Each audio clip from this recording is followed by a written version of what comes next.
Hey folks, welcome to another episode of Passionate Talk. I'm your host, Gary Karp, and this is episode number 14. Today we have part 2 of my interview with Reenee Cummins, and if you haven't listened to part 1, please go back and do so. We had a wonderful time and a wonderful talk. Today Reenee is going to be telling us about her life reading tarot in NASA and how she started doing that. We're going to discuss her role as a wise woman. We're also going to exchange some ghost stories and talk about my favorite city in the world, St. Augustine, Florida, and specifically the hauntings and the reason why about the hauntings of the St. Augustine Lighthouse and what happened there.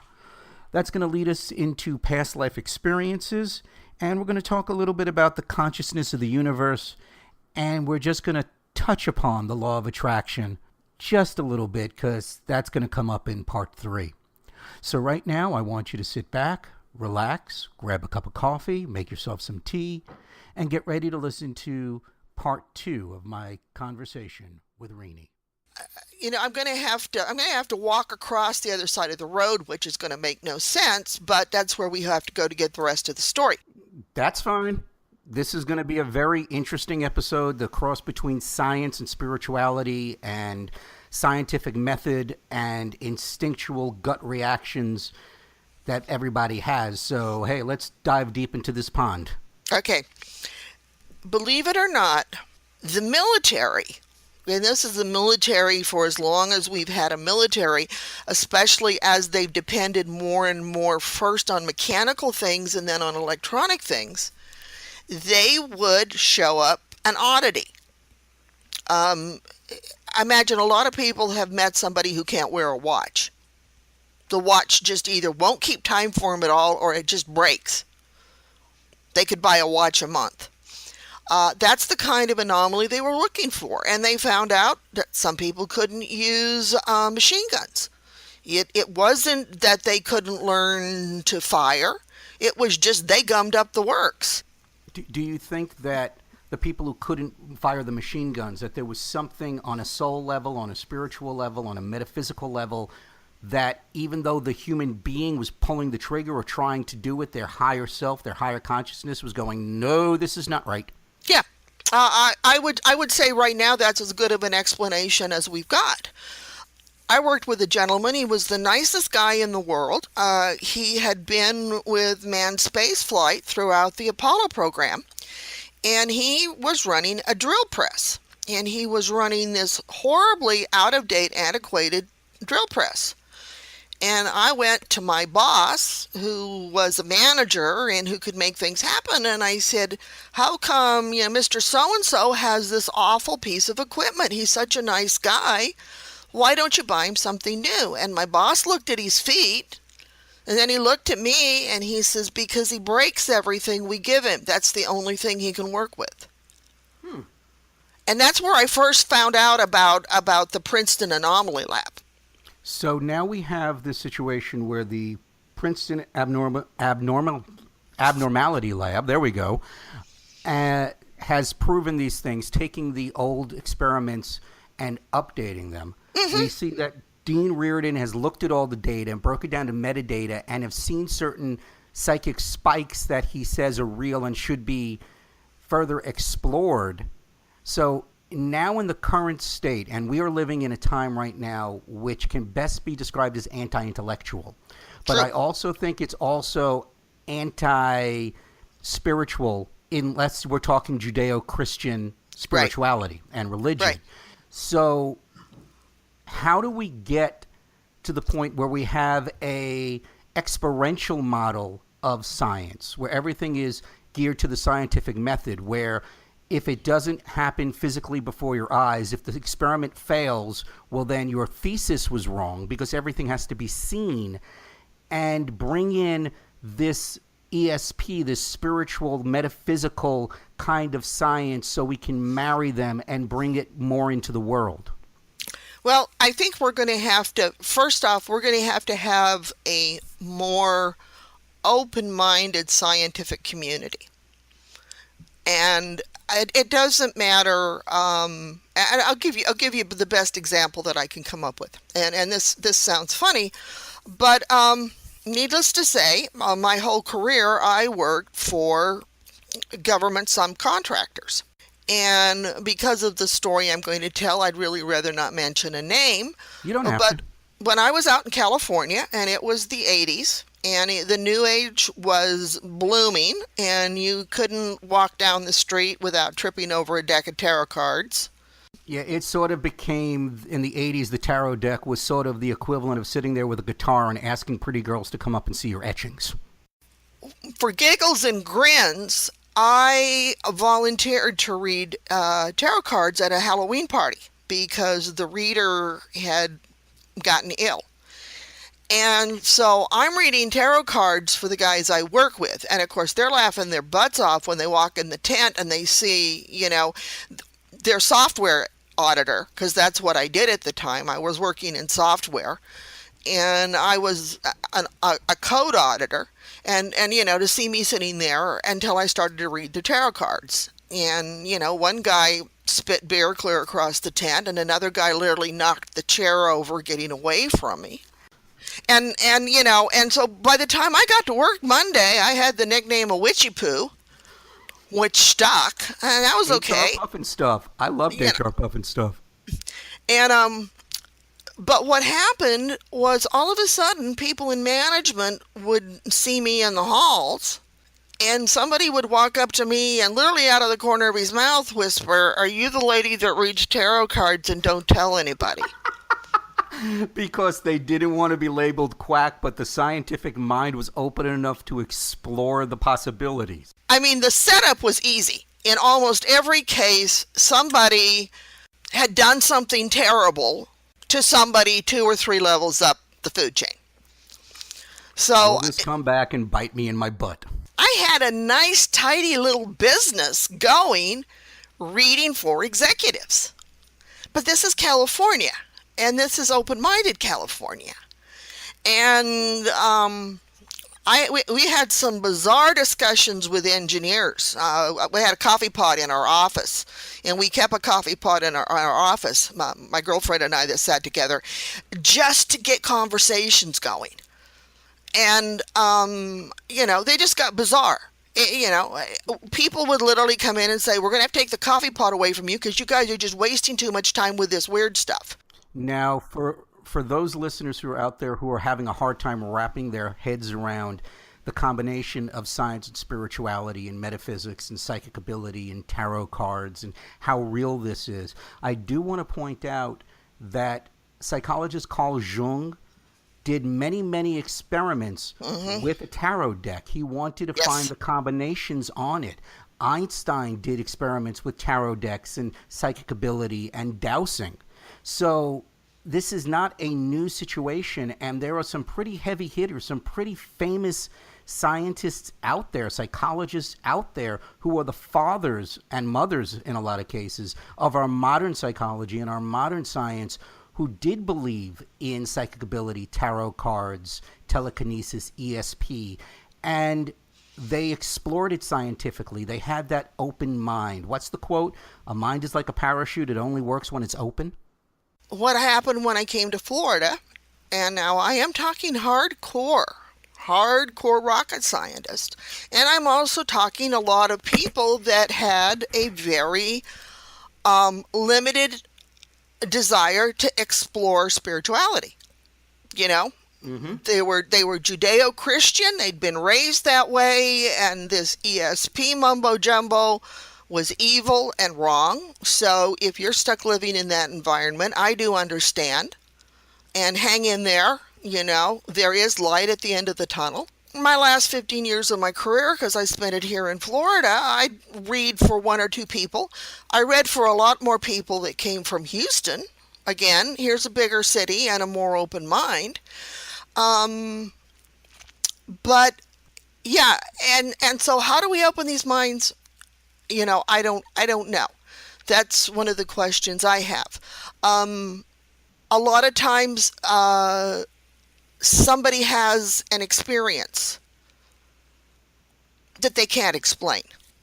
That's usually the way it happens, that experiential mind, that scientific method mind, and all of a sudden something happens that they cannot deny, but but they have no explanation, so they will start seeking other explanations, and that's a good thing in my opinion.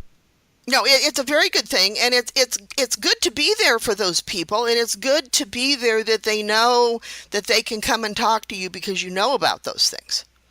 I mean, that really is, I mean, I consider myself now, my role is being a wise woman. I know about these things. I can tell you about it. I can talk to you about it. Okay, so talk to us a little bit about how you service the community as a wise woman. What services do you provide, either for monetary reasons or just because it is your calling? What do you do for your community in that role of wise woman? Well, like I said, first off, one of the things that happened that I didn't count on but got very interesting was people began to ask me, did I do anything as far as ghost hunting?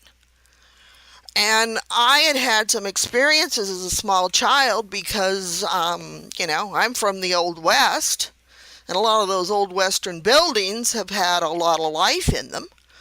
So I could communicate with things as a child, and of course I was told that was wrong and that they didn't exist, and that I probably needed a psychiatrist. But that was an overprotective mother who didn't want me to understand the gifts I'd been given. That's the worst thing and you so can if do. you've got, I mean, really, it won't go away. So if somebody's out there listening to this with some trepidation, going, I hope my mom doesn't catch me doing this, realize your gifts are going to come out anyway. if you try to deny them, they will break through like a dam. Yeah. In a very major way. Yeah. So that's one thing I do, and I've had some fascinating experiences with places that are supposedly haunted. St. Augustine, my favorite city in the world. Have you ever done Dark of the Moon? No. What is Dark of the Moon? Oh, okay. Everybody, this is, again, get out your pens and pencils. Gary, you don't need to. We'll just have to work it out how we all get together. Okay. I was part of something amazing. I was part of a group who the St. Augustine Lighthouse Committee and Commission wanted to see what would happen if they turned off all the lights and let people absolutely ghost hunt. Now, just an aside on the St. Augustine Lighthouse, my ex-wife had the gift. Her whole family had the gift. Every time we went down to visit the lighthouse in St. Augustine, because we were only about 25 minutes away down 95, we'd get about 10 miles and she'd start getting this feeling. And we never got closer than 5 miles before she'd be in the car screaming, turn the car around, this feels wrong, we're not going. And there was just something about the lighthouse that didn't sit well with her. Well, two things about the lighthouse was some of the spirits that are there are spirits of children who unfortunately had a horrible accident and ended up in the water because, of course, it's out on the edge of the ocean, and they drowned. Another thing that a lot of people don't realize is where they built the lightkeeper's house, they hung a whole bunch of pirates. Yep. So there's some, and then the one that got me and the one I saw one night, was, and when we were there with a guy with a ghost box so we could hear, we stirred up something that was literally pitching stuff across. Are we talking EVP? Yeah, and the guy's name is Chris Moon. And he has a very, very nice, it's both EVP and you can hear it. You can actually hear it being spoken while you're sitting there. And, that's so cool. I'm jealous now. And what happened was, while we were there, all of a sudden the language was just unbelievably bad. And literally things started to fly across the room. It wasn't like a nail fell out of the wall and something slid down the wall. He was not happy. He was not happy with his visitors. And what I found out, which of course they didn't want to talk about, and they still don't want to talk about, I happened to be watching a ghost show, and they said that there had been a insane man who had come and asked the lightkeeper if he could sleep in the basement, and the lightkeeper felt sorry for him and let him do it, and he hung himself in the basement. And I really, really, really think that's what we got that night. you have to remember, if you're interested in that kind of thing, you got to find old. You either have to find old or something traumatic happened there before you're going to really As find long as we're anything. talking ghost stories, I want to share an experience that happened to me. My wife and I had just moved in, or now ex-wife, had just moved into our townhouse. We were there for, I think, maybe a month or 2 months. This was in Jacksonville, Florida, Duval County, Duval. And my wife liked to take showers in the evening, and she liked to take very long showers to unwind. And while she would do this, I would go into the office and sit and do some work or potcher on the computer. I think Facebook was brand new at that time, or maybe it was MySpace and Facebook wasn't even there. I don't remember. And one night I was sitting there and the temperature in the room dropped maybe 15, 20 degrees. It got very, very cold. And I turned around, and where there was usually this white stucco wall, walls that are in apartment buildings and condo complexes, Yeah. Yep. instead of that, there was this brick wall, red brick wall there. And I heard a girl Okay. calling, screaming out for help. And I walked to the wall, and it felt otherworldly for a minute. It's like everything slowed down. Like I was in between time or phasing Okay. in and out. I don't know what it was. And I'm touching the wall and trying to find a way in. And I don't know how much time had passed, but eventually all that had passed. And I noticed that a good amount of time had passed. So I went downstairs and I found my wife sitting, drying her hair, watching TV in the living room. And I said, "Hun, why didn't you come out and get me when you were done with your shower? I was in the office." She said, "I did walk into the office. You weren't there." And Okay.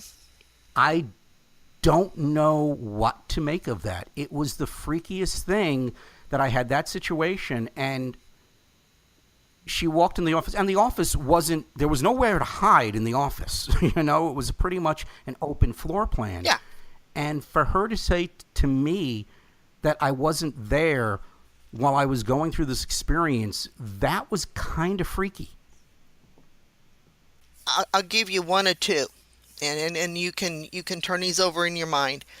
And first off, if anybody has an experience like that, one of the things you can do, and it does take a little bit of time, is you could go back and see what was built before Yep, where you're always meant to living. do that. Never did.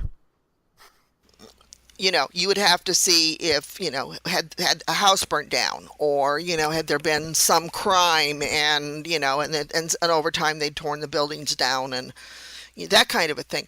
The other thing I would say to you is you were having some kind of a past life Okay. flashback. Could you expand upon that? Okay, sometimes, and they can be very vivid. Sometimes they're dreams. Sometimes all of a sudden you just aren't where you are. And you see around you, and you see the people that you're with, and they're not dressed like they're dressed. They're in, kimonos, or they're in Greek attire, or there's something. And it can be very, very, very frightening. I know I've had them too. You say that, and it just brings me back to something that happened a couple of years ago. I'm now living in Brooklyn, and I was coming back from the 7-Eleven where I got my morning coffee, and I was walking down the same street as I do every day, and all of a sudden I had that slowing down feeling, and the street changed. It physically looked different to me, and it was only for a split second, maybe a second or two, and then I was back. But it really, I had no explanation for that as well, and it may have been this past life experience situation. Would you recommend to anybody who's having that stuff to maybe go to someone who specializes with Akashic records? I would say that. One thing I'm going to say about getting past life readings, and this is really important. You, again, some of this, that's one thing about the psychic, and is we are playing either with the machine code of ourselves, or you can be playing with the machine code of the universe. And for anybody who doesn't speak computer, What machine code is it's the stuff that makes your motherboard run in your PC. And if it gets screwed up, it can screw up your PC.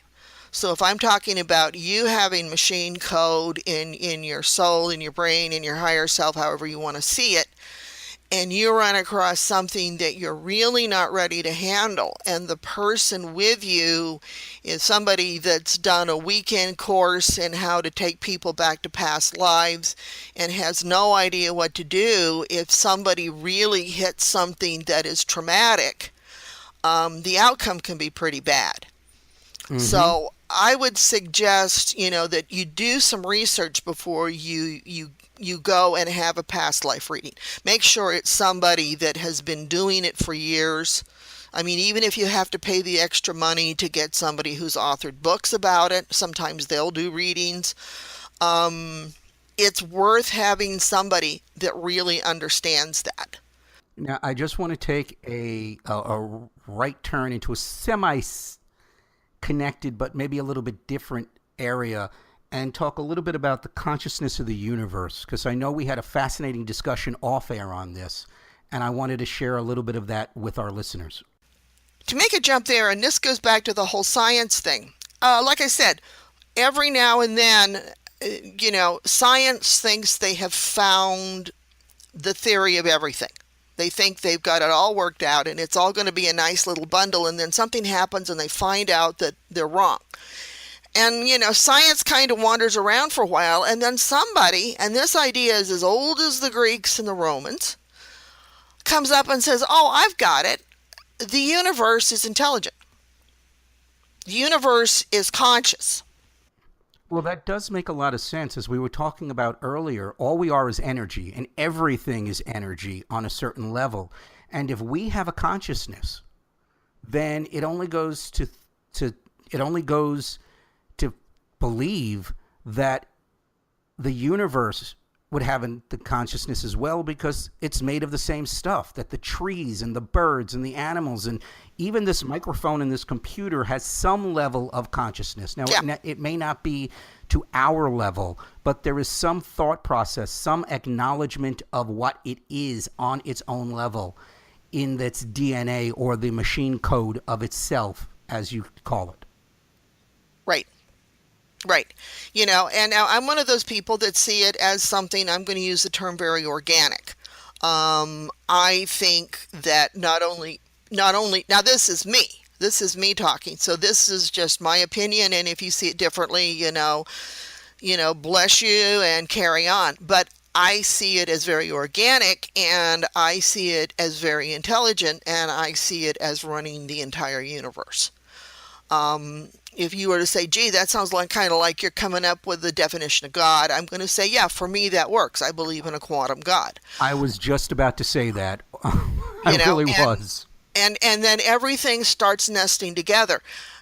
How can you put out the energy to the universe and get anything back? Well, science will tell you everything in the universe works on a feedback loop. Okay, and this brings us to another great topic that we were talked about off air, which is very popular in the metaphysical community nowadays, and ever since the publishing of the book The Secret, which is the law of attraction. And how do you manifest? How do you create? How do you activate? That was great. I love talking with Reenee. She is so fascinating. I love the story of her co-workers at NASA who fell over themselves and spit beer all over the place when she started reading the tarot cards, and laughter went to recognition and a little bit of fear. The story she told about the insane guy she encountered at St. Augustine Lighthouse and his spirit coming through, and the cursing that went on and the language.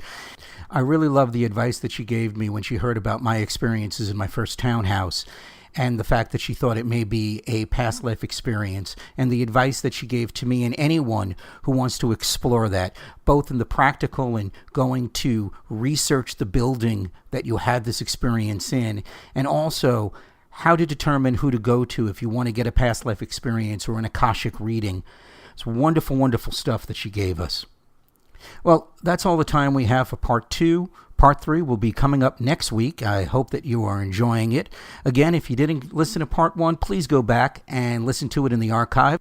Subscribe to iTunes and you'll be able to get that episode and all episodes downloaded to any device you listen to podcasts on. But for right now, that's all the time we have for this episode of Passionate Talk.